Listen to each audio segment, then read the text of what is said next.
Tu realidad inmortal, por Gary R. Renard. 3. La vida de Gary. Nadie que aprenda por experiencia propia que cierta elección le brinda paz y alegría, mientras que otra le precipita al caos y al desastre, tiene más necesidad de persuasión. Un curso de milagros. A lo largo de las semanas siguientes, recordé ocasionalmente lo que Arten había dicho sobre el ego. ¿Realmente prefería matarme antes de que yo acabara con él? Sabía que el curso mismo dice que el ego es capaz de ser desconfiado en el mejor de los casos y cruel en el peor. Esa es la gama de sus posibilidades. Este no era un pensamiento agradable, pero también sabía que el curso dice: no tengas miedo del ego, él depende de tu mente, y tal como lo inventaste creyendo en él, puedes asimismo desvanecerlo dejando de creer en él.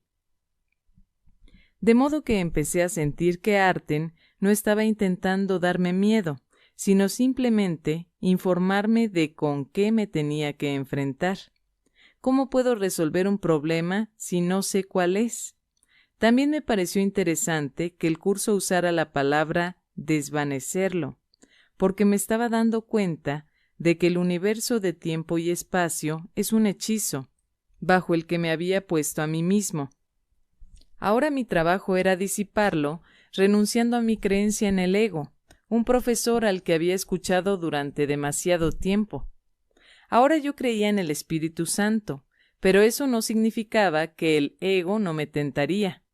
Había sido tentado toda mi vida. De hecho, según el curso, el ego me tentaba considerarme a mí mismo como un cuerpo. Con este fin, como todos los demás, yo había nacido siendo la víctima perfecta. Olvidé lo que hubo antes de mi nacimiento y creí sinceramente que este era mi comienzo. Ahora yo era un efecto de todas mis circunstancias y no su causa. Ahora era un cuerpo que había sido causado por otros cuerpos. De ese modo no era culpa mía. Yo no había pedido nacer, era culpa de mis padres, ellos lo hicieron. Después venía toda aquella historia de por qué las cosas fueron como fueron. Pero por supuesto, la verdad es que yo había pedido nacer, y el mundo que encontré era exactamente el mundo en que había pedido hacerlo. Nací en Salem, Massachusetts. No saques conclusiones de este hecho. No había brujas en Salem hace 300 años. Todas se trasladaron allí en los años 70. Ahora lo de las brujas es una atracción turística que viene muy bien a la población. Mis profesores me habían dicho que los juicios de Salem fueron un clásico ejemplo de la proyección de la culpa inconsciente. Había que encontrar a alguien que fuera la causa del problema, y cualquier excusa era válida, siempre que fueran ellos y no tú. Pero todo viene y va, y siempre acaba llegándote el turno. Mi madre era virgen, simplemente no lo llevaba a rajatabla. De acuerdo, no era virgen. Por supuesto, la madre de Jota tampoco era una virgen, pero es una bonita historia. Fui prematuro, naciendo 2 meses antes de la fecha señalada. Pesaba menos de 1,5 kilos y los médicos no esperaban que sobreviviera. En aquel tiempo los bebés tan pequeños no solían hacerlo. Me pusieron en una incubadora y me dejaron en una esquina, como diciendo: «Buena suerte, niño». Y así fueron las cosas durante un tiempo. Las madres no se vinculaban inmediatamente con el bebé como hacen actualmente. Fue perfecto. Tenía todas las excusas del mundo para estar jodido. Nací con escoliosis, una curvatura muy notable en la columna, pero no lo averigüé hasta que tenía 31 años de edad. No teníamos dinero.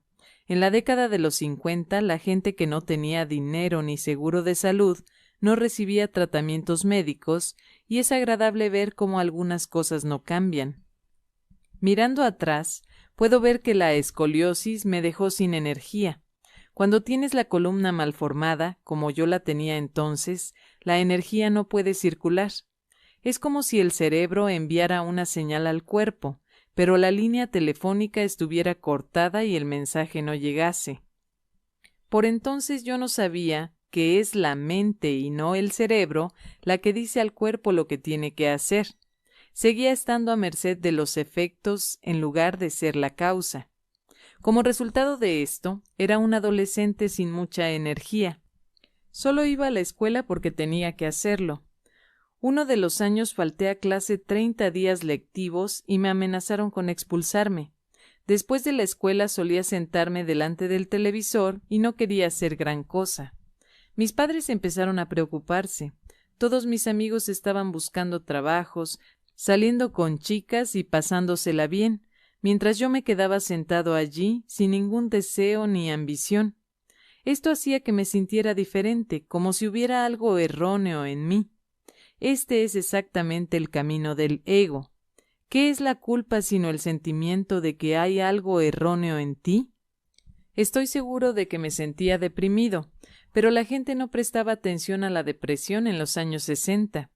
Ahora todo el mundo está deprimido y todo el país toma medicamentos para remediarlo.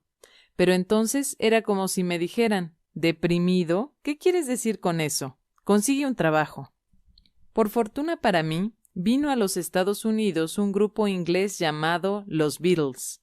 Recuerdo que un día iba caminando por Beverly, Massachusetts, la ciudad donde viví la mayor parte de la primera mitad de mi vida, que está justo al norte de Salem, en la costa.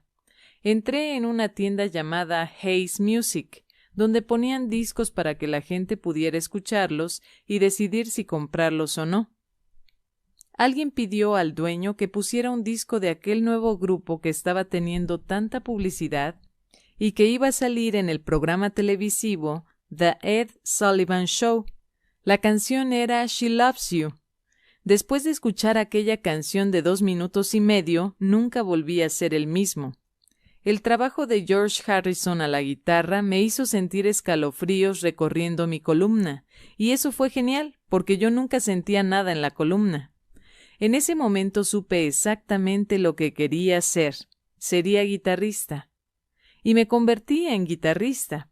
No tuve que hacer un gran esfuerzo para encajar esa idea en mi vida. Mi padre, Rolly, tocaba la guitarra, y mi tío Doug era uno de los mejores profesores de guitarra de Nueva Inglaterra.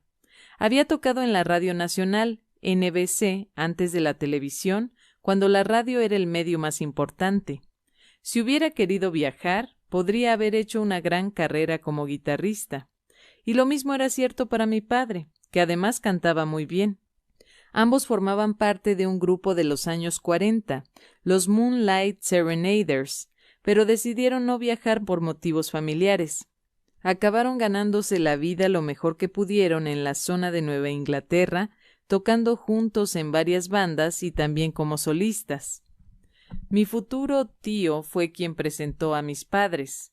Ambos eran almas amables, del signo de Piscis, y empezaron a salir inmediatamente. Yo también nací bajo el signo de Piscis. Mi madre, Louis, y mi abuelo también eran músicos, pero hasta que escuché a los Beatles, yo no había sentido el deseo de serlo también.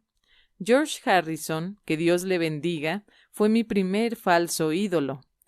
Lo tomé como modelo para tocar la guitarra, aunque aprendí las bases con mi tío Doug. No llegué a ser un gran guitarrista. Hace falta mucha determinación, energía y ambición para ser grande en cualquier cosa, sea cual sea. El talento natural no es suficiente. Hace falta trabajo para desarrollarlo. Pero sí llegué a ser un buen guitarrista. Tenía suficiente habilidad musical que había heredado y suficiente gusto para hacer que mi instrumento sonara bien. Finalmente conseguí el éxito en mi profesión. Cuando me llegó el momento de graduarme en la escuela secundaria en 1969, me encontré en una situación difícil. No quería ir a la universidad, detestaba la escuela. No podía entender cómo tomaban unos temas tan fascinantes y conseguían hacerlos tan aburridos, pero lo lograban. Tampoco podía soportar los clichés y las dinámicas de pertenecer a un grupo y no a otro. Quería estar fuera de todo aquello. Solo quería tocar la guitarra. Pero había una guerra en Vietnam. Allí morían cientos de soldados americanos cada semana, sin contar la cantidad que eran heridos y quedaban lisiados. No me gustaba la idea de tener que ir a la guerra, pero el reclutamiento era obligatorio. Tampoco quería ir a la universidad, pero si no iba, no me concederían la prórroga y sería clasificado 1A, lo que significaba que podía ser reclutado y enviado a Vietnam en cualquier momento. No tenía la suficiente convicción política como para estar dispuesto a huir a Canadá o evitar activamente el reclutamiento de algún otro modo. Mi escoliosis no me salvaría del servicio militar a menos que fuera rico y tuviera conexiones políticas e influencias. Después de todo, podía caminar. Fui clasificado 1A en marzo de 1970. Por fortuna para mí, un hombre llamado Richard Nixon fue elegido presidente en 1968 y asumió el cargo en 1969.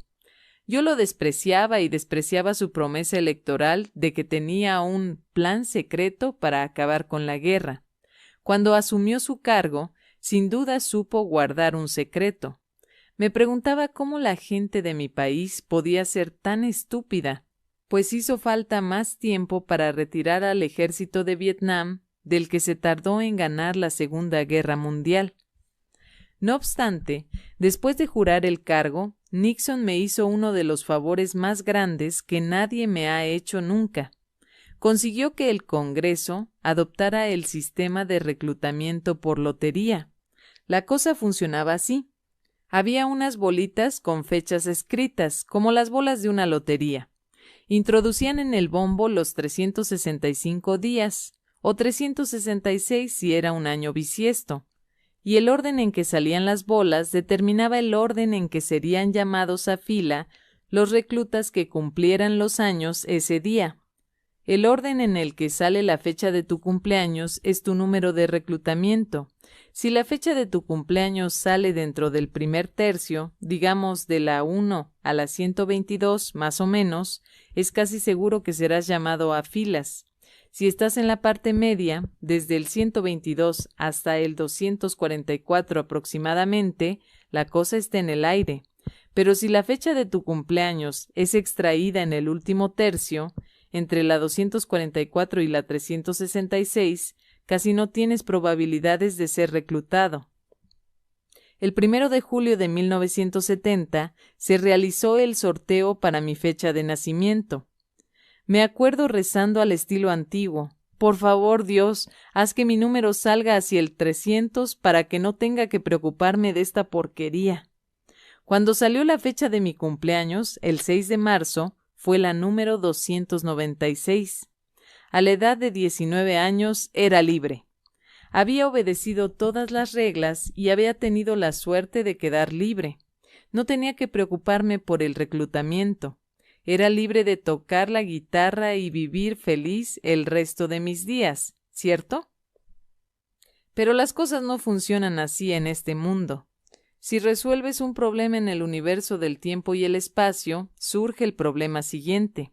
Así es como está montada la cosa para que sigas buscando las respuestas en el lugar equivocado, donde los problemas parecen estar, allí fuera en el mundo, en lugar de donde realmente están, que es en la mente que originalmente causó el verdadero problema. El siguiente que me creé entonces fue que empecé a beber, y después bebí más. Seguidamente empecé a fumar mucha hierba, y eso resume casi todo lo que hice en la década de los 70. Yo sabía que aquello no estaba bien y que estaba arruinando mi vida. No tocaba mucho la guitarra y estaba borracho en multitud de ocasiones. Era un mal hijo y solo vivía para tener una oportunidad más de estar drogado. Mis padres murieron en la década de los 70 y me sentí terriblemente culpable por cómo me había comportado y por algunas cosas que les había dicho. Durante esta época deprimente de mi vida, intenté encontrar un modo de lidiar con mis hábitos de beber y fumar, aunque ciertamente no veía la hierba como mi principal problema. Nunca me metí en problemas si me limitaba a fumar hierba, pero cuando bebía, el lado oscuro se adueñaba de la situación.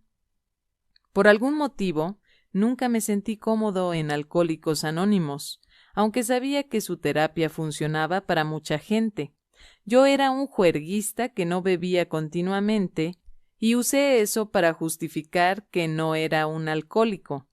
No obstante, reconocí que tenía un problema. En uno de los intentos de superarlo, decidí que me iba a convertir en un cristiano renacido. Y lo hice, pero aquello se agotó al poco tiempo. Más adelante volví a intentarlo. Renací un par de veces en la década de los 70. Lo bueno de aquella época es que leí la Biblia y resultó ser una experiencia muy interesante. Había muchas cosas en la Biblia con las que estaba de acuerdo. Por ejemplo, la idea de que Dios es amor. Eso tenía sentido para mí. En un momento dado, incluso decía, Dios es amor perfecto. Eso tenía perfecto sentido para mí. El único problema era que si miraba en otras partes de las Escrituras, Dios aparecía como un asesino, era iracundo y vengativo, y ajustaba cuentas con la gente. Eso no tenía sentido para mí. ¿Cómo podía ser ambas cosas? La Biblia era demasiado conflictiva como para resultarme verdadera. No obstante, cuando leía las partes en las que hablaba Jesús, como el Sermón de la Montaña, que contenían tantos hermosos pasajes sobre el amor y el perdón, aquello sí me parecía verdad. Pero había algo más en la naturaleza de la voz de J que me resultaba familiar. Sentía que lo conocía. No podía decirlo con precisión, pero por algún motivo sentía que era mi amigo y que podía hablar con él. No era algo religioso, nunca he sido religioso. Me gusta bromear diciendo que en invierno soy budista y en verano nudista. Aunque no podía permanecer en el seno de la cristiandad, nunca renuncié a esta relación que sentía con J y que ha continuado hasta el día de hoy. Incluso cuando Arten y Pursa empezaron a aparecerse ante mí, yo seguía hablando con J entre sus visitas. Para mí, él es la manifestación del Espíritu Santo, aunque está claro que Arten y Pursa también lo son. No me di cuenta de por qué sentía una conexión tan cercana con J hasta que Arten y Pursa me lo explicaron al final de su primera serie de apariciones. Después de mi incursión en la religión organizada, que incluyó 2 bautismos, volví a la bebida. Y yo no sé si la habría dejado nunca de no haber tenido la oportunidad de participar en una experiencia de 2 fines de semana de un entrenamiento llamado EST que venía a Nueva Inglaterra desde California. El entrenamiento, como lo llamábamos, fue desarrollado por Bernard Ehrhardt y tomaba materia prestado de otras disciplinas, tales como el Zen y la cienciología. Era una brillante fusión de ideas metafísicas avanzadas, un conocimiento sofisticado de cómo funciona la mente y una serie de ejercicios destinados a producir una experiencia en los participantes. Hice esta formación en el Ramada Inn, al este de Boston, en diciembre de 1978. Ese fue el punto de inflexión en mi camino espiritual durante esta vida. Durante las décadas de los 70 y los 80, yo no pensaba en términos espirituales, pero mirando atrás, puedo ver que el Espíritu Santo estaba trabajando en mi mente en todo momento. Finalmente la formación EST fue vendida y evolucionó, tomando otras formas. Uno de los temas clave de este entrenamiento era hacerte responsable de tu vida. Se trataba de no ser una víctima. Contenía un par de ideas que posteriormente vería explicadas con más detalle en el curso, como esa gran lección del libro de ejercicios, no soy víctima del mundo que veo. El EST también explicaba qué es el ego desde el punto de vista budista y que la mente es una máquina de supervivencia y la realidad no es lo que suponemos. De hecho, explicaba que lo que vemos con los ojos no es real y que es más real lo que no vemos. Fue una introducción muy auspiciosa a los temas espirituales y metafísicos y también supuso el principio de mis experiencias. Durante el entrenamiento, tuve lo que describiría como mi primera experiencia mística. A un grupo de unos 20 de nosotros se nos dijo que subiéramos al escenario, delante de 200 personas. Se nos dijo que nos mantuviéramos en silencio, inmóviles, y que simplemente miráramos a la multitud. Después de un par de minutos, yo recomencé el ejercicio y volví a mirar a la gente. Era como si todos los presentes en la sala estuvieran moviéndose en cámara lenta. He descubierto que en muchas de estas experiencias hay una intuición asociada que te dice de manera poco estructurada cuál es su significado. De algún modo, simplemente lo sabes.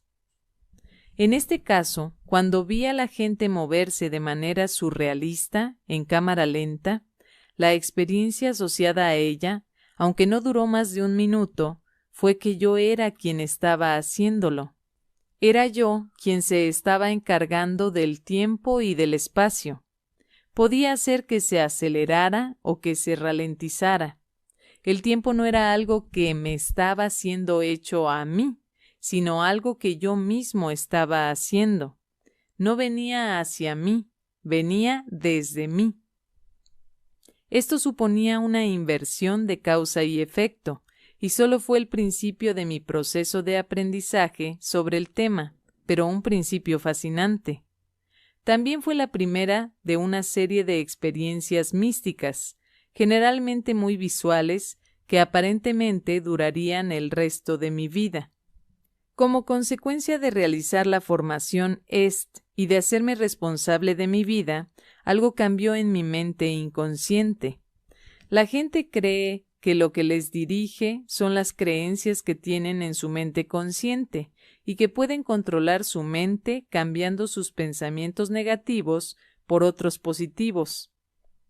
Esto no es cierto cuando contemplas el gran cuadro, la imagen general. El impacto positivo de esa práctica solo será temporal. Lo que realmente nos dirige son nuestras creencias inconscientes, las cosas que no podemos ver. Un curso de milagros nos ofrece un modo de sanar y retirar las cosas que están ocultas en los profundos valles de la mente inconsciente. Muy pocos profesores espirituales hacen algo a este nivel.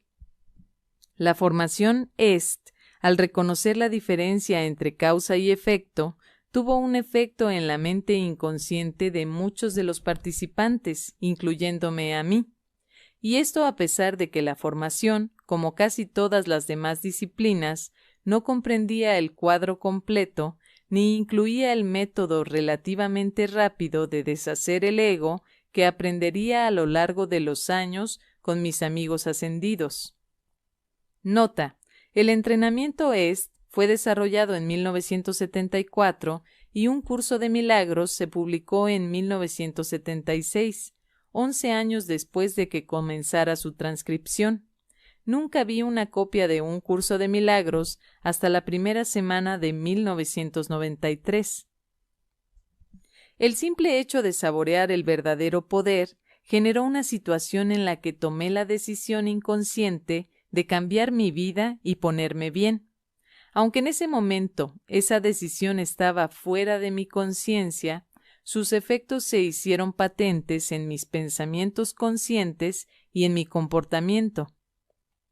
A partir de ahí, en unos pocos años, me convertí casi en el polo opuesto de mí mismo. Mi amigo Dan Stepnock y yo pusimos en marcha una banda de música. Dan era un gran cantante y ya habíamos trabajado juntos en otras bandas anteriormente, pero esta vez teníamos compromiso y disciplina. Fue Dan quien me introdujo al entrenamiento EST. Nuestro grupo era excelente y pasé de ser un guitarrista que no trabajaba mucho a trabajar 5 o 6 días por semana y a menudo 2 veces al día los fines de semana. También organizaba las actuaciones de la banda y en pocos años conseguí que tuviéramos cubierto el calendario para los 2 años siguientes. Empezamos a ser conocidos en Nueva Inglaterra y estábamos ganando un buen dinero. Era divertido tener éxito. La gente me reconocía por la calle porque me habían visto tocar, y mis parientes ya no pensaban que yo era un inútil. Recuperé el tiempo perdido y en los años 80 viví el equivalente de 2 décadas significativas para compensar los 2 años que había tirado por la borda. Salía mucho y hacía todo aquello que mi tiempo libre me permitía: caminar sobre brasas ardientes, saltar en paracaídas y divertirme todo lo que no me había divertido. Aún no sabía que era un sueño. Pensaba que era real y estaba dispuesto a sacarle el máximo partido.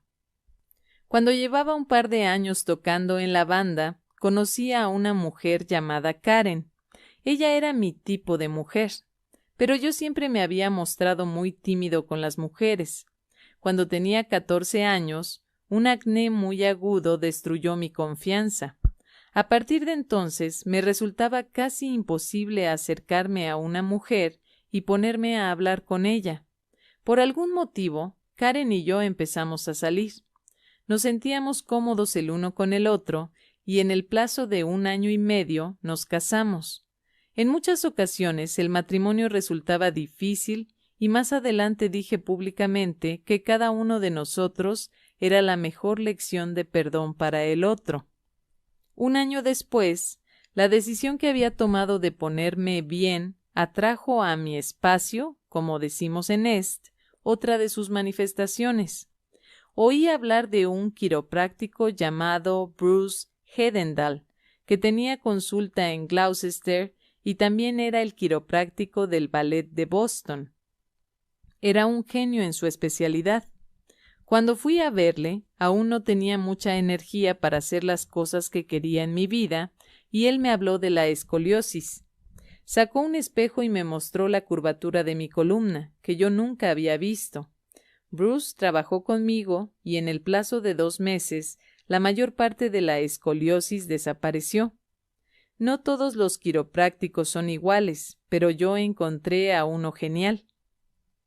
2 años después, Bruce se trasladó a Florida, lo que me causó una gran desazón, pero él ayudó a incrementar mis niveles de energía lo suficiente para que pudiera hacer lo que quería sin sufrir. Mi escoliosis no estaba completamente curada. Hasta el día de hoy sigo sin ser una persona muy energética y probablemente nunca lo seré, pero para 1982 podía funcionar satisfactoriamente y eso ya me parecía un milagro. Durante la década de los 80, mi camino espiritual empezó a acelerarse. Para mostrarte lo nueva que era la espiritualidad para mí al principio de la década, recuerdo haber hecho un seminario de en el Hotel Bradford de Boston. Nos dividieron en pequeños grupos de 4 personas para poder compartir nuestras experiencias. Yo estaba sentado frente a una mujer muy sofisticada e inteligente que era profesora de Harvard y debo admitir que me sentía intimidado por su éxito y su nivel de educación. De repente empezó a hablar de una mujer llamada Jane Roberts que estaba canalizando a un antiguo ser llamado Seth, que tenía miles de años. Seth hablaba y daba información iluminada a través de aquella mujer. Recuerdo haber mirado a la profesora y haberme preguntado con incredulidad: ¿lo dice en serio? ¿Se cree realmente eso? ¿Cree realmente que eso puede ocurrir? 23 años después, yo me presentaba delante de grupos de gente y les contaba que 2 maestros ascendidos se me habían aparecido en persona en el sofá de mi sala de estar. No pude evitar sentir que probablemente habría alguien ahí fuera, entre el público, que estaría pensando: ¿lo dice en serio? ¿Se lo cree realmente? ¿Cree realmente que eso puede ocurrir? A lo largo de los próximos años, leí libros sobre espiritualidad. Yo no era un gran lector, pero disfruté de algunos de ellos. Cuando leía libros de budismo, hinduismo y taoísmo, me daba cuenta de que ya sabía la mayoría de las cosas que enseñaban. El estudio de la reencarnación me hizo pensar que ya sabía todas esas cosas intuitivamente porque las había estudiado antes, en otras vidas. Mis recuerdos espirituales estaban volviendo a despertar en mi mente. En 1983, 4 años después del deceso de mi madre y 7 del de mi padre, tuve un sueño que no se pareció en nada a los sueños normales. Fue real, o al menos tan real como cualquier otra experiencia que yo había tenido. Mis padres vinieron a mí. No hubo necesidad de decir nada. Ambos caminaron hasta mí y los 3 estuvimos estrechamente abrazados durante largo rato. Fue una experiencia de amor total. Yo lo sentía allí conmigo, sus toques eran reales, y me estaban diciendo no con palabras, sino con su amor, que todo estaba bien. Me estaban absolviendo, perdonando y amando. Fue tan real que supe que estaban bien, y que por su parte todo estaba perdonado. Eso no quiere decir que yo me hubiera perdonado completamente, pero esta experiencia fue al mismo tiempo un símbolo y un puente que cruzar. Me di cuenta que no tenía que sentirme culpable el resto de mi vida. Entendí que lo único que mis padres habrían querido para mí era felicidad y amor, y aquella hermosa y liberadora comprensión permanecería conmigo el resto de mi vida. También experimenté con la meditación. En lugar de aprender lo que hacían otros, yo parecía saber lo que tenía que hacer y desarrollé mi propia técnica. No obstante, no me tomaba el tiempo suficiente para practicar y perfeccionarla. Eso vendría después. A lo largo de los años siguientes, mi habilidad visual mística se agudizó. Cuando me iba a la cama por la noche, cerraba los ojos y mientras me mantenía tumbado y despierto, veía escenas como una película que pasaba delante de mis ojos. Parecían ser imágenes de vidas pasadas y a menudo tenían sonido. De vez en cuando establecía una conexión entre una persona que veía en mi película del tercer ojo, que era como yo las llamaba, y una persona que conocía en esta vida. Las escenas a menudo eran sorprendentes. Una podía ser de indios americanos cazando, hablando en grupo o caminando a lo largo de un río. Otras eran de un barco o frente a la chimenea en una pequeña casa. No siempre entendía lo que estaba viendo o cuándo y dónde tenían lugar los acontecimientos. A pesar del mito popular, el Espíritu Santo no siempre descifra las cosas. Es como si te guiara, te diera pistas hasta que tú mismo estés preparado para reconocer a dónde te está llevando. Se te muestran piezas del rompecabezas, las que sean mejores para ti en ese momento, y generalmente tú las ensamblas más adelante, cuando estás preparado, poniéndolas exactamente donde tienen que ir. A veces estas experiencias eran emocionantes, y yo quería desarrollar mi vida espiritual.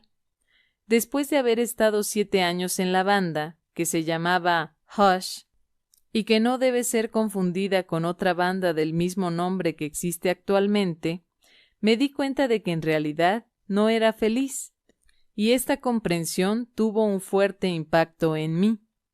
En los últimos años había hecho prácticamente todo lo que quería hacer, pero no me sentía satisfecho. Faltaba algo. No sabía qué, pero sabía que tenía que averiguarlo. Esto me producía inquietud porque no hacer nada no me había hecho feliz, y ahora hacerlo todo tampoco me había dado la felicidad. ¿Llegaría a ser feliz alguna vez? Durante la convergencia armónica, en agosto de 1987, tomé la decisión de cambiar mi vida. Cuando se produce un alineamiento interplanetario como la convergencia armónica, parece que está ocurriendo allí fuera, en el cielo, pero eso solo es un símbolo. Donde realmente está ocurriendo es en tu mente inconsciente. Después se muestra en el cielo. En un momento así, la gente está tomando decisiones a nivel colectivo que cambiarán sus metas y actitudes, y en algunos casos sus lugares de residencia y sus profesiones. Me di cuenta de que quería dejar atrás mi vida acelerada y encontrar un lugar tranquilo donde poder pensar. Como había firmado muchos contratos, tardé más de 2 años en poder salir de la banda, pero a comienzos de 1990 me encontré conduciendo a Poland Springs, Maine, con Karen y nuestro perro Nappy. Esta población solo estaba a 180 kilómetros de Beverly, Massachusetts, pero a todo un mundo de distancia. En cuanto viajas al norte de Portland, Maine, el estilo de vida no se parece en nada al de Massachusetts, que es un lugar acelerado y sofisticado. En el norte de Maine, la vida es lenta y simple.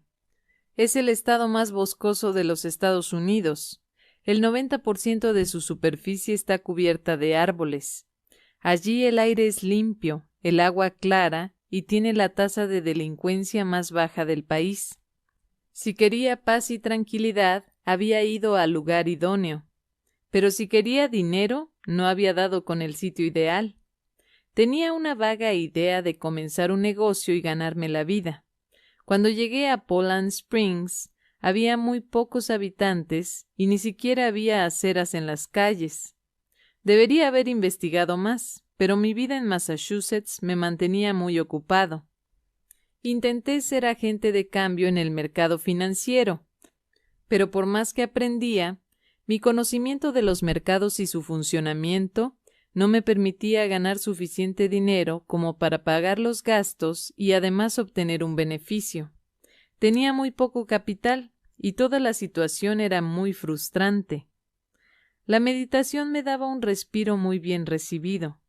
Llegué al estado de poder parar todos los pensamientos y alcanzar la quietud absoluta. Con la mente serena, a veces tenía la sensación de entrar en contacto con algo más profundo, ese gran inconsciente colectivo que está debajo de la superficie, tal como la mayor parte del iceberg está por debajo de la superficie del mar.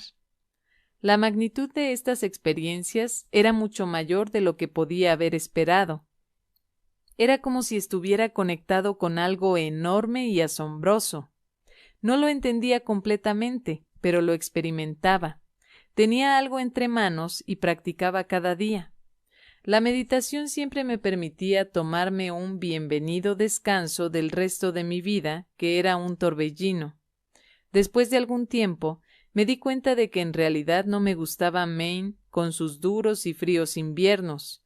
Yo era un chico de ciudad. A veces me preguntaba, ¿qué estoy haciendo aquí? No sabía que Maine era el lugar ideal para facilitar lo que vendría a continuación. Durante aquellos primeros 3 años hubo mucha tensión a nivel económico. Mi esposa y yo a veces discutíamos y nos gritábamos. Esto era el polo opuesto a la serenidad de la meditación. Nadie en el mundo podía irritarme tanto como ella. A veces estaba a punto de mandarlo todo al garete e irme a dormir a una playa en Hawái.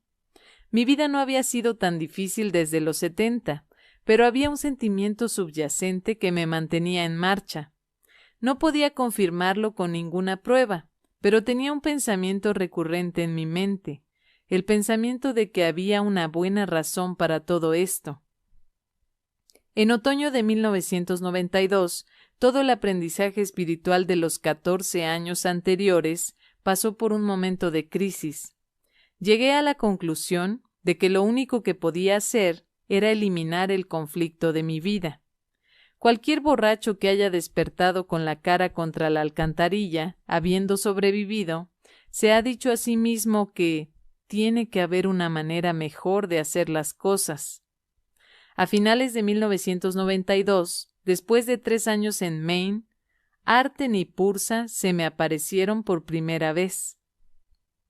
En un par de semanas empecé a darme cuenta de que efectivamente había venido a Maine por un motivo. A medida que transcurría el tiempo, comprendí que todo lo que estaba pasando no me podría haber acontecido en ninguna otra parte. Los accidentes no existen, y lo ocurrido durante el resto de la década y posteriormente me llevó a apreciar el hecho de que cuando las cosas no tienen el aspecto que yo espero, es hora de dejar de cuestionar y empezar a confiar. En abril de 2004 hice mi segundo viaje del año a California. Visité San Francisco y la parte sur del estado.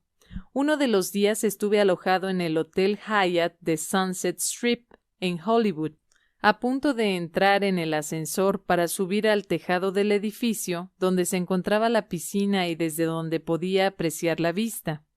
De repente se me acercaron 4 personas. Una de ellas, una mujer, se paró delante de mí y me dijo: «No te importa esperar hasta el siguiente ascensor, ¿verdad?». Aquello me sorprendió, pero entonces miré y me di cuenta de que uno de los individuos no era otro que Little Richard, la estrella de rock. En la década de los 80 había tocado la guitarra en más de 3,000 conciertos y sentía mucho respeto por los grandes músicos.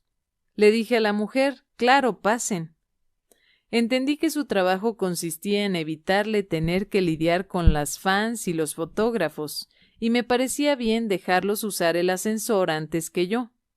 Entonces ocurrió algo fantástico. Al ver que los dejaba pasar primero, Little Richard vino hasta mí y me dijo: «¿Te parece bien?». «Sí, no hay problema. Me alegro de verte», le respondí. Entonces Little Richard, una leyenda para cualquiera que conozca la historia del rock and roll, me miró directamente a los ojos y dijo: «Yo también me alegro de verte». Cuando montó en el ascensor pensé: «Vaya, este es el hombre cuya voz imitó Paul McCartney en Long Tall Sally, y me ha dicho que se alegraba de verme». Fue un momento divertido para mí, y enseguida pensé que había sido un encuentro santo. Asimismo, cuando llegué a casa, me propuse alquilar una película que había visto una vez titulada Un loco suelto en Hollywood, en la que Little Richard hace un excelente papel como vecino estrella de rock. A finales de abril ya era tiempo de la siguiente visita que Arten y Pursa me habían prometido. Sabía que no se olvidarían de la cita. Hola, maestro de Dios. ¿Cómo te va? Bueno, ya sabes, lo normal: curar unos cuantos enfermos, resucitar a algunos muertos. ¿Qué te pareció California? Me encantó. Como estoy seguro de que saben, esta vez pude ver muchas más cosas. Fue genial. Qué bien. Vas a ir allí muchas veces. Disfruta. En esta visita nos vamos a ceñir a lo más básico, porque queremos que siempre tengas claro cuál debe ser tu actitud de partida. Por ejemplo, la introducción a un curso de milagros dice: nada real puede ser amenazado. ¿Qué crees que significa eso? Bueno, lo real es el espíritu, y espíritu sería sinónimo de Dios y Cristo. En el cielo no hay diferencia entre Dios y tú. Solo necesitamos las palabras mientras creemos estar aquí, y finalmente debemos ir más allá de ellas. Una vez entendido esto, el espíritu, como Dios, es inmortal, invulnerable, y algo que literalmente no puede ser tocado por nada de este mundo. Es eterno e inmutable, porque es perfecto. Esa es nuestra realidad, que está más allá de cualquier cosa que pueda ser amenazada. Podemos experimentar esa realidad mientras aún parece que estamos aquí. De acuerdo. Esa misma introducción dice: nada irreal existe. ¿Qué dices? Eso sería cualquier cosa que no es inmutable, perfecta, inmortal e invulnerable. Evidentemente, el cuerpo entra en esta categoría. Todos esos cuerpos que veo ahí fuera en realidad no existen. Eso es porque son un producto de mi mente.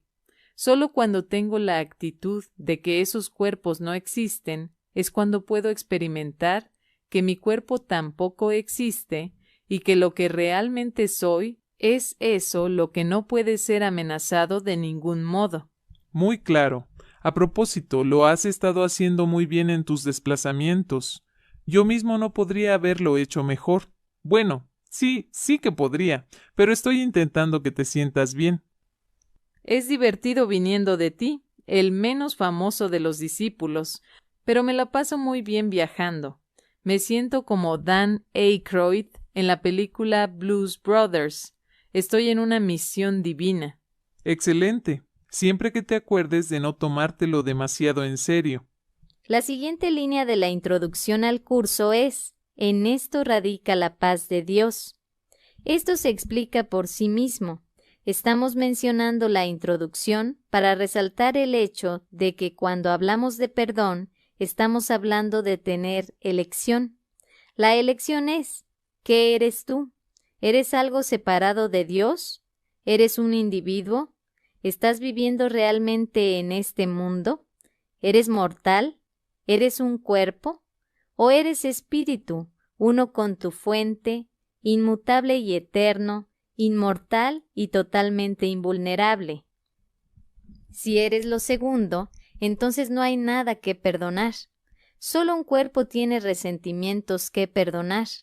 De modo que el perdón es una elección con respecto a lo que quieres creer que eres, al elegir lo que es la otra persona. El curso lo dice así: lo que se encuentra en él es inmutable, y cuando reconozcas esto, reconocerás también tu propia inmutabilidad. La santidad que mora en ti le pertenece a tu hermano, y al verla en él, regresa a ti. El ego, la parte de tu mente que quiere ser especial y tener una identidad individual, quiere que veas a los demás como cuerpos separados para que él pueda perpetuarse. Tú no eres el ego, pero mientras veas a tus hermanos y hermanas como cuerpos, en lugar de como perfecto espíritu, estás siguiendo su deseo, que quiere que elijas su sistema de pensamiento. Como también dice el curso, tú que crees que es más fácil ver el cuerpo de tu hermano que su santidad, asegúrate de que entiendes lo que dio lugar a ese juicio. El ego hizo ese juicio, y ahora el Espíritu Santo está intentando conseguir que la parte de tu mente que eligió el ego vuelva a elegir. Elige de nuevo lo que quieres que él sea, recordando que toda elección que hagas establecerá tu propia identidad tal como la has de ver y como creerás que es. Te oigo alto y claro, pero eso es más fácil de decir que de hacer. Pocos han llegado al punto de hacerlo consistentemente por medio de la disciplina de una mente entrenada, llegando hasta perdonar la muerte de su cuerpo físico. Por eso Nietzsche dijo: solo hubo un cristiano y murió en la cruz. La clave es el entrenamiento mental. ¿Cuánta gente en el mundo tiene realmente una mente entrenada para pensar las ideas de la mente correcta? Tendrías que conocer a miles de personas para encontrar una. Gracias al budismo y a la difusión de un curso de milagros, ahora hay más de ellas que en cualquier otro momento de la historia, pero también hay más gente en general. Esto saca a la luz la importancia de hacer el libro de ejercicios del curso. El propio curso dice que hacer los ejercicios es lo que permite alcanzar su objetivo. La mente está dispuesta a ir tan lejos para evitar lo que el curso dice y retardar su clarificación, que la gente suele leer el texto e interpretarlo generalmente de manera incorrecta. Ignoran las declaraciones definitivas del curso, de las que hablaremos más adelante, y empiezan a fijarse en pequeñeces y a enfocarse en palabras o frases sueltas que cuando se toman fuera de contexto parecen sustentar su interpretación. Pero todo lo que el curso dice debe ponerse en el contexto de su enseñanza general, que se muestra inequívocamente en esas declaraciones definitivas. Hacer el libro de ejercicios ayuda a los estudiantes a enfocarse en la aplicación de la enseñanza principal del curso en lugar de ceder a la tentación de ver los árboles en lugar del bosque. Los ejercicios entrenan la mente a pensar siguiendo las líneas de la teoría que se expone en el texto. Si la gente lee el texto del curso sin hacer el libro de ejercicios, entonces no han hecho el curso. Es así de simple. El propio curso lo dice. En el manual para el maestro, J habla de cuánto tiempo debería pasar el maestro con Dios en estado de serenidad y después dice: eso depende del mismo maestro de Dios, quien no puede adjudicarse a sí mismo ese título hasta que haya completado el libro de ejercicios, ya que estamos aprendiendo dentro del marco de este curso. Vaya, me había olvidado de eso. Yo hice el libro de ejercicios, pero solo una vez. Eso es suficiente, ¿verdad? Sí, absolutamente. Hiciste todas las lecciones y no hiciste más de una lección al día. Esas son las únicas reglas. Casualmente, yo sé que harás el libro de ejercicios una segunda vez, pero en general lo único que tienes que hacer es leerlo de vez en cuando después de haberlo practicado. Siempre es bueno releer las diferentes partes del curso para refrescar ideas. Eso impide que el ego recupere puestos, lo que sin duda hará si no te mantienes vigilante. Recuerda que lo inmortal es permanente y que lo mortal es impermanente. La razón por la que hablamos de la desaparición del universo es que cuando despiertas de un sueño, el sueño desaparece. Eso solo es posible porque desde el principio nunca fue real. Algunas personas pensarán que están renunciando a algo. Solo al universo. No al universo real. Lo importante es aquello a lo que despiertas. El universo de tiempo y espacio es impermanente. Aquello a lo que despiertas es permanente. Tu realidad inmortal es algo constante, nunca cambia ni vacila. Lo que la gente tiene que entender es que su vida real es mucho mejor que la vida que creía tener. Bueno, de acuerdo con lo que has dicho, cada vez que elijo ver a la gente tal como el Espíritu Santo quiere que la vea, en lugar de como quiere el ego, doy un paso en el camino de vuelta a casa. Sí, piensa en la analogía hindú de deshacer el ego. Es como pelar una cebolla. Adaptando esa analogía a nuestros propósitos, digamos que perdonas a alguien en el sentido que el curso da a esa palabra. Es como pelar una capa de una cebolla, o en este caso, una capa del ego. Tal vez te parezca que no ha ocurrido nada. ¿Por qué? Cuando pelas una capa, el resto sigue teniendo el aspecto de una cebolla. Sigue teniendo el mismo aspecto, pero en realidad no es igual, porque una de sus capas ha sido pelada.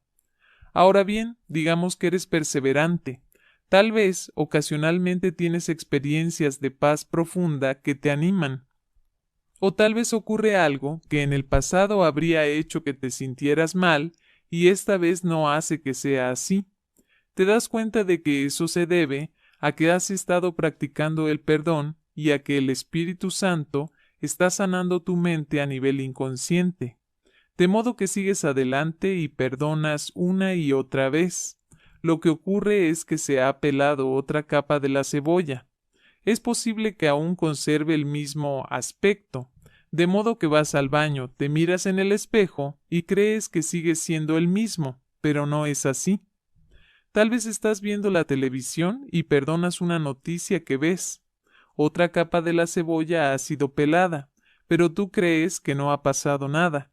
Entretanto, el Espíritu Santo está haciendo brillar tu perdón por doquier en la mente que está proyectando el universo y por lo tanto también a través de la proyección.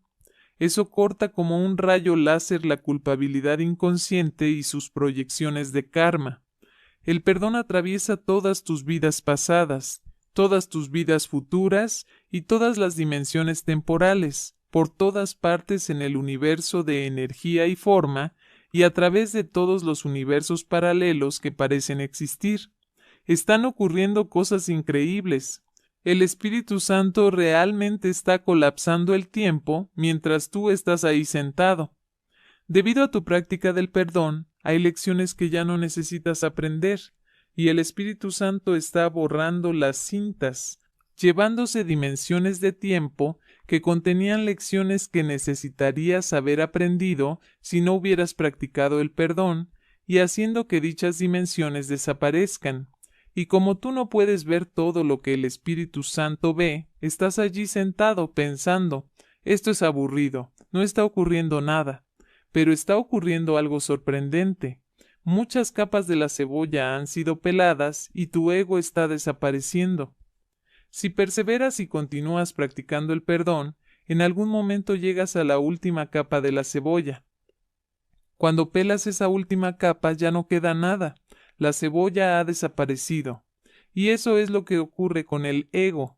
Después de tu última lección de perdón, el ego se va, ha sido deshecho y no queda nada que altere tu experiencia de lo que eres. Ya no tienes necesidad de reencarnar. Practicando el perdón de la manera que vamos a enseñarte, romperás el ciclo de nacimiento y muerte. Lo cual nos remite a esa otra parte de la introducción, donde habla de despejar los obstáculos que impiden experimentar la presencia del amor. Lo has entendido. Eso es exactamente lo que ocurre cuando eliges el Espíritu Santo en lugar del ego. Cada acto de perdón deshace el ego y el Espíritu Santo retira los bloqueos que te impiden tener conciencia de Dios o sentir la presencia del Espíritu. Los bloqueos son esos muros de culpabilidad en la mente que te alejan de la conciencia de lo que realmente eres. He estado usando la introducción antes de salir a dar mis talleres. Me uno con J y digo, yo soy lo que tú eres, nada real puede ser amenazado. Eso es espíritu, que es lo que realmente soy. Nada irreal existe, y eso incluye a todos esos cuerpos y por lo tanto también al mío. Y si no soy un cuerpo, entonces no tengo nada que defender ni nada de lo que preocuparme. Practico esto constantemente. Muy bien. También me gusta cuando usas esa sección de la primera parte del curso sobre estar allí para ayudar. Eso invita al Espíritu Santo a encargarse del día y funciona muy bien. Oye, me has estado observando. ¿Por qué no lo recitas ahora? J se lo dio a Helen poco después de empezar a transcribir el curso, pero en principio estaba pensado para Bill. Por supuesto, en último término es para todos. Bill tenía que dar una charla a un grupo de psiquiatras de Princeton, y él no era el tipo de persona que normalmente estaba muy dispuesto a dar una charla. Él se parecía mucho a ti, era muy introvertido, y eso es algo que les ocurre a muchos místicos. Están acostumbrados a entrar dentro de sí, no a estar afuera.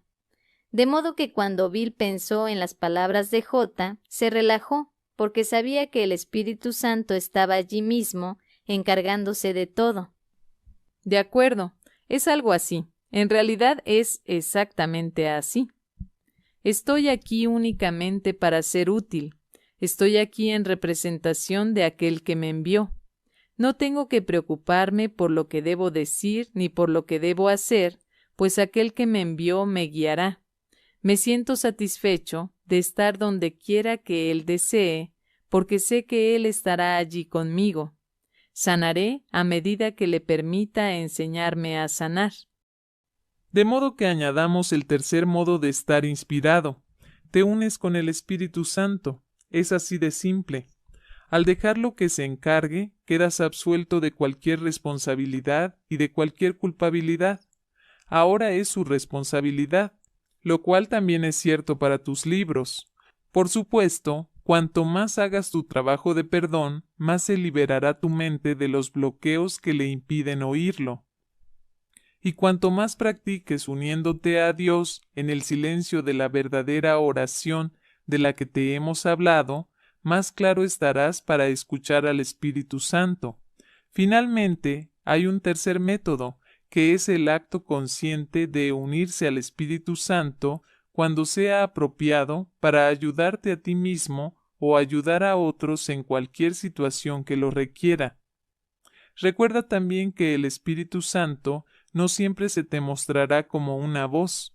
También puede presentarse en forma de una intuición, de una idea o de un sentimiento, y puede hablar a través de otra persona a la que estás escuchando, y de repente te das cuenta de que lo que estás oyendo es una buena idea. El Espíritu puede enseñarte en tus sueños y manifestarse ante ti de muchas maneras. Mantente siempre abierto a que sea así. Sí, creo que estoy abierto a eso. ¿Me equivoco o ustedes mismos han aparecido ante mí de la nada?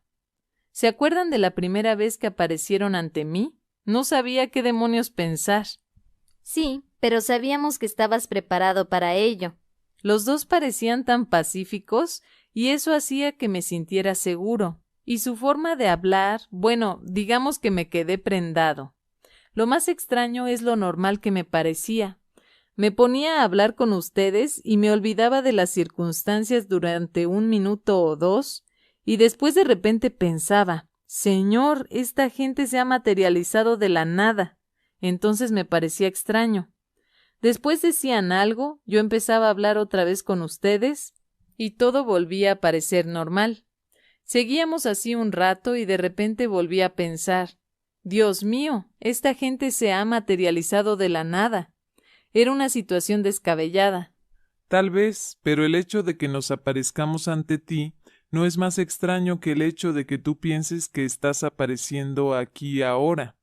La aparición de nuestros cuerpos no se produce de la manera a la que tú estás acostumbrado, pero aún así no es más extraña que la aparición de los cuerpos de otras personas. La principal diferencia es que, a diferencia de otros cuerpos que son proyectados como resultado del pensamiento de separación, los nuestros son proyectados por la parte correcta de la mente, donde habita el Espíritu Santo.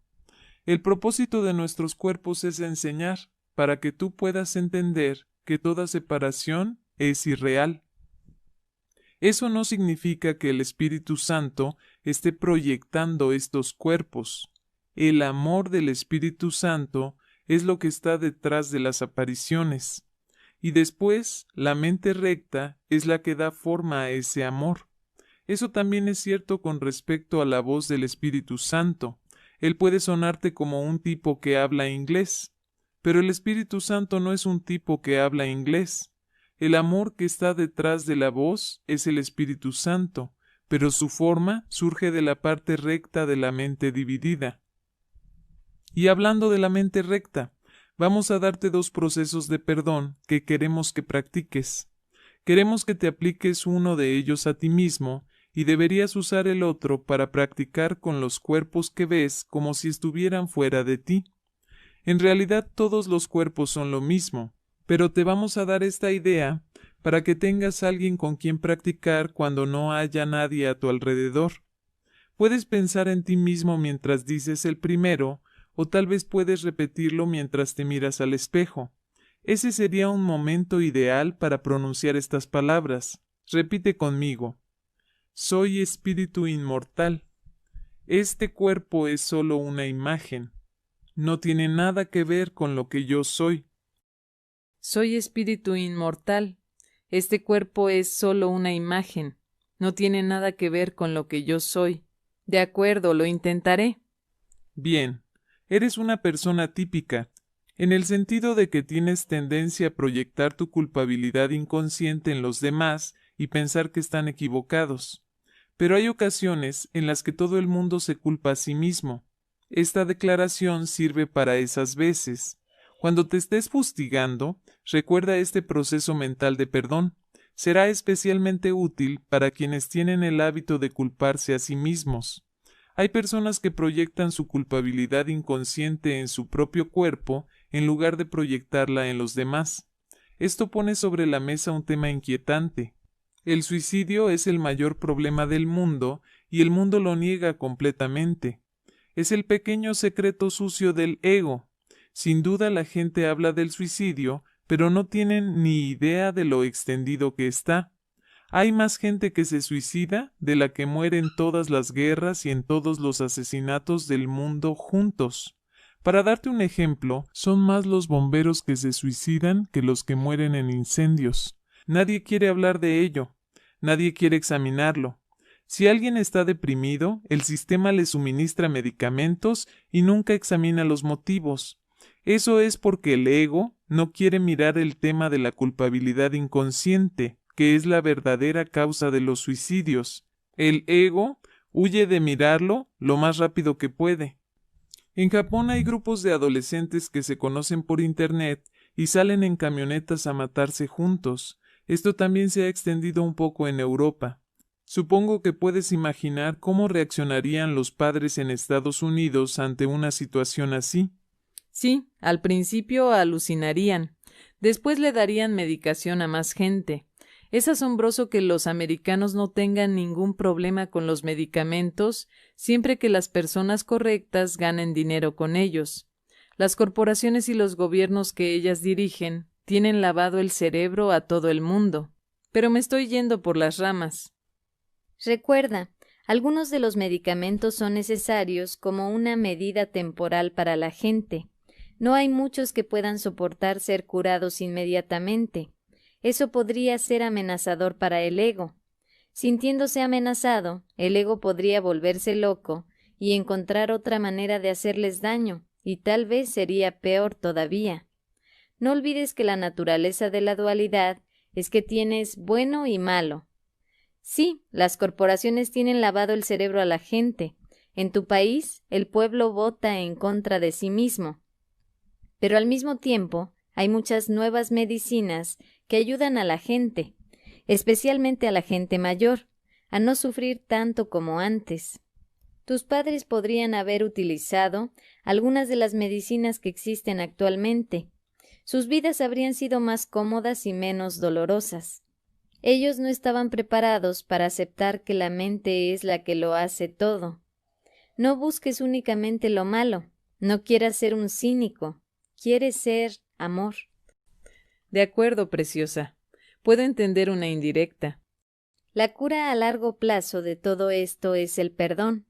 Como hemos indicado antes, y esto es muy importante, el curso dice: la expiación no cura al enfermo, pues eso no es curación, pero sí elimina la culpabilidad que hacía posible la enfermedad, y eso es ciertamente curación.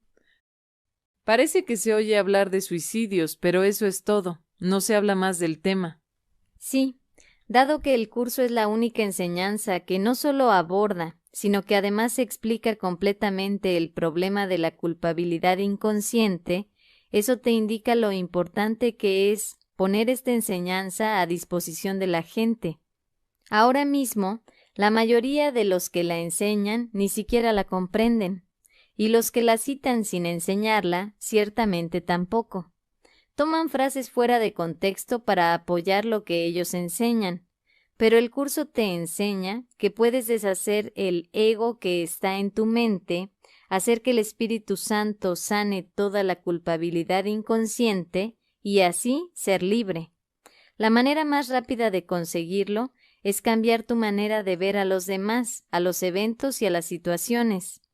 También te enseña cómo hacerlo. Siéntete agradecido de ser una de las personas que están difundiendo este mensaje. Pero no te quedes ahí. Lo más importante del curso no es lo que significa. La parte más importante de la práctica del curso es aplicarlo a tu vida. Esto saca a la luz el segundo proceso mental de perdón que queremos que practiques y por supuesto que compartas con los demás. Así es como deberías pensar siempre sobre los otros. Memorízalo y díselo mentalmente a los demás cuando sea apropiado.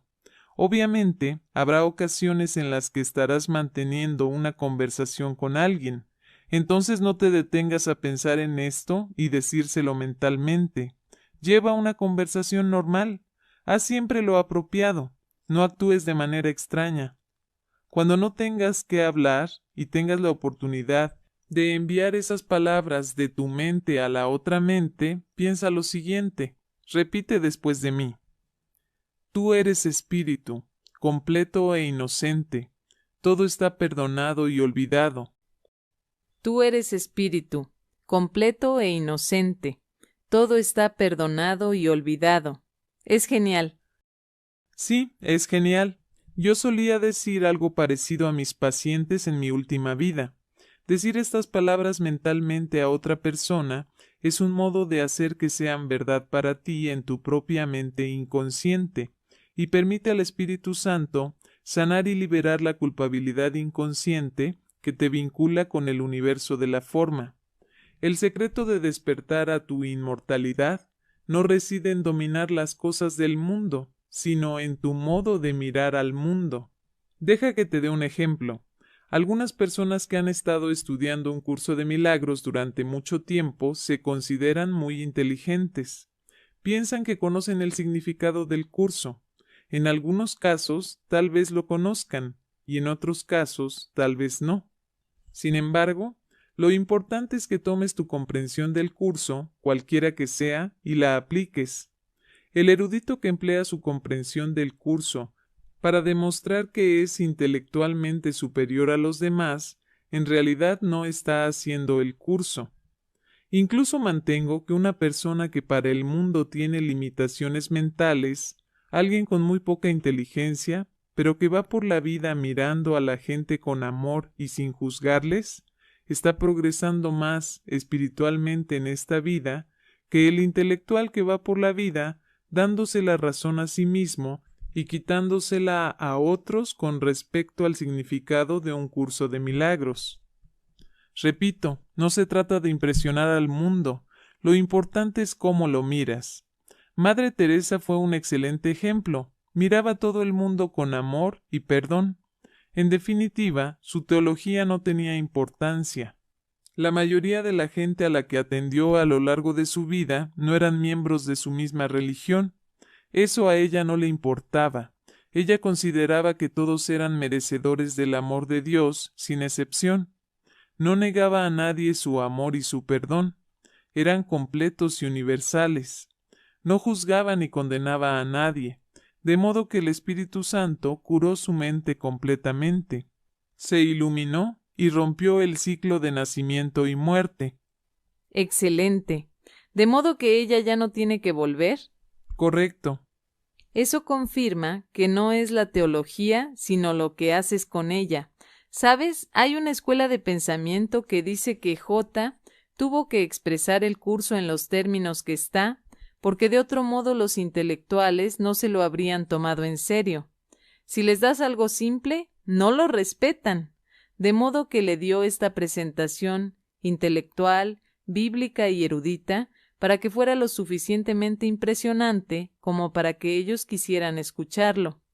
Hay cierta verdad en eso, pero no es tan simple. Esto se debe a que, como hemos dicho, el ego no es simple, de modo que sigue haciendo falta mucho trabajo para deshacer el ego. Otra razón por la que el curso es tan extenso y tiene ese estilo es que ayuda a facilitar el proceso.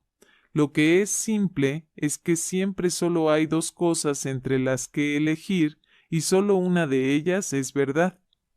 ¿Sabes? Alguna gente podría decir que no es muy amoroso que Dios nos deje soñar un sueño como este, que siempre acaba convirtiéndose en pesadilla. ¿Qué dices a eso? Siempre es divertido que esa misma gente quiera darle la vuelta a las cosas y decir que Dios creó el mundo, y dicen que Dios no es amoroso. En respuesta a tu pregunta, Dios no te está dejando soñar esto. Para dejarte, Él tendría que empezar por reconocer la idea de la separación, y ya hemos dicho que no la reconoce, y solo porque Él no lo hace, sigue existiendo la perfecta unidad a la que tú puedes despertar. Bien, hay gente que piensa que Dios no se podía experimentar a sí mismo en la unidad, y que el único modo de hacerlo fue crear este mundo y vivir en él. Mucha gente parece escuchar a autores y profesores que dicen esto, como los libros de Conversaciones con Dios. Si miraran más a fondo, se darían cuenta de que están considerando que Dios es un demente. Tú tuviste la experiencia mística de ser uno con Dios en el cielo, ¿cierto? Sí. ¿Y cómo compararías el cielo con este mundo? No hay comparación. En el cielo, tú eres Dios. Pero es una experiencia, como una conciencia, ¿no es así? Claro que sí. Es una experiencia mucho más grandiosa que cualquier cosa que este mundo pueda ofrecer. De acuerdo.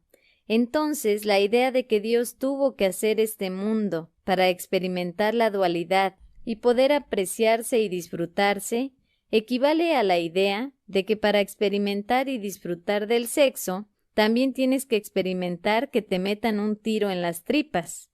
No, el dolor es el resultado de la culpa que vino de pensar que estabas separado de Dios y no tienes que experimentar dolor para experimentar el placer de la realidad.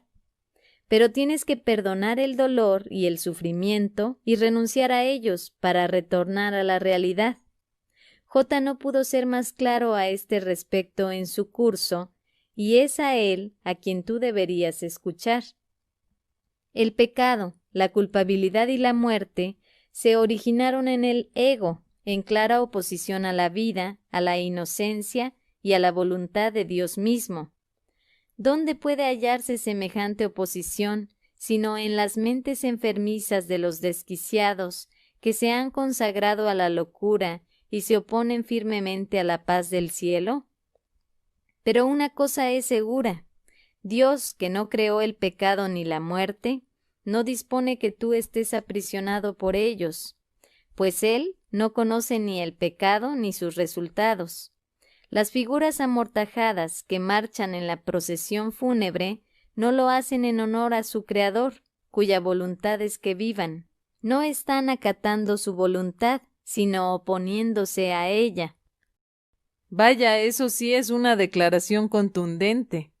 De modo que alguna gente dice que Dios hizo los opuestos para poder experimentarse a sí mismo, y entonces viene J y dice que lo que es omniabarcante no puede tener opuestos, y que sólo los locos pensarían que podría o que debería tenerlos. ¿Es esta declaración precisa? Sí. ¿Sabes? A veces la gente me pregunta por qué un curso de milagros no es más popular. Está claro que el curso no es confuso y que hay casi 2 millones de copias circulando por ahí, pero aún así no es tan popular comparado con algunas cosas. En realidad, tú estás empezando a cambiar eso, con nuestra ayuda, por supuesto. Una de las razones por las que el curso no era tan popular como otros métodos era que ningún profesor popular se lo había explicado nunca a la gente, de modo que empezaban a estudiar el curso y como no podían entenderlo, se sentían frustrados y renunciaban. Ahora, cuando leen tus libros y después leen el curso por sí mismos, pueden entenderlo. Genial, pero volviendo a lo que estaba diciendo, cuando la gente me pregunta por qué el curso no es más popular, yo digo que teniendo en cuenta lo que dice, es un milagro lo popular que es. Ese es un buen argumento. Recuerda, nosotros nunca dijimos que el curso sea para todo el mundo. De hecho, no es para todo el mundo, pero es para mucha más gente de la que lo está estudiando ahora, y cuanto mejor lo entienda la gente, más probable es que se mantengan interesados en él. Y tienes que recordar que esto solo es el comienzo. Siempre es su aplicación lo que lleva a la experiencia hacia la que se dirige el curso. En esto radica la paz de Dios, ¿cierto? Lo entiendes, y esa paz es una experiencia. Precioso. ¿Y debo pensar que nuestra revisión ya ha acabado? Sí, siempre es útil hacer una revisión. De hecho, en medio de las nuevas ideas que aporta, el curso mismo es una revisión constante. Esa cita que he usado hace un par de minutos hace eco al principio que el curso enseña en la introducción y que tú has mencionado. La idea es que lo que es omniabarcante no puede tener opuestos, pero lo dice de otra manera y a un nivel más profundo. Eso forma parte del método que usa J para deshacer el ego. De acuerdo, tengo una pregunta. De vez en cuando leo algo sobre esos nazis que se escaparon a Sudamérica, y los informes dicen que cuando mueren pueden tener 80 o 90 años. Ahora bien, a lo largo de los últimos 25, siempre me han dicho que mi manera de pensar determina mi salud. ¿Cómo es que estos tipos llegan a vivir casi 100 años? Quiero decir que ¿qué clase de pensamientos deben haber tenido la mayor parte de sus vidas? Entiende esto, Gary.